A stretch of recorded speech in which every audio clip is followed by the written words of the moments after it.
ariko mana Israeli ya Bwana sifiwe. Amen. Noneho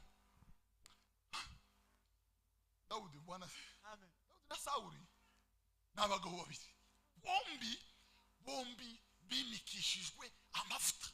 Hari abateoloji bazavuga ngo bituma Daudi yakomeye ngo nuko yimitswe n'amavuta yo mwihembe. Ntabwo igikomeye ari ihembe cyangwa icupa.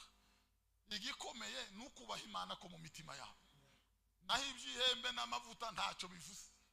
Kandi agira ngo mbabwire ko kugeza none n'aya mavuta yandi bari mu gusiga abantu yiyasho ntawahuriye n'umwuka wera w'Imana. Ndibizakunda nta nuzoyansiga kandi nasengewe rimwe kera sinzongera hirindi nimwumva irya kabiri muzovuge ngo yaraguye rwararangiye. Ni umupasiteri gusa wenyine. Ibi nibyo bango revera ngo bishop na kazi ni kashi. Ejo bundi bazonakunda kayifata. Kuneyegerezaga mukiyegereza nakazi sinzaho bihuriye. Muzamwegereza akazi mukagere gute? Muzamuvuga ngo twiyegereje nasunzu birarangiye. Amakuru naya rero Bwana sifiwe.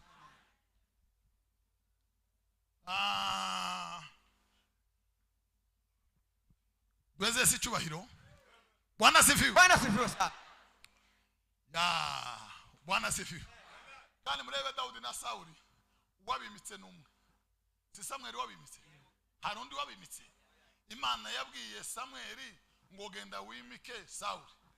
Irongera iramubwira ngo genda wimike Dawidi. Sabo bombi iyavuze n'izibiri. Yamubwiye umwajana amavuta se biravana gusa n'igikoresho cyaraho hafi agasukamo akabaragiye. Ariko ubundi bisanzwe nico kimwe. Itandukaniro sa amavuta igitandukanye nabasutsweho amavuta. Igitandukanye sa amavuta ninde wayasutsweho?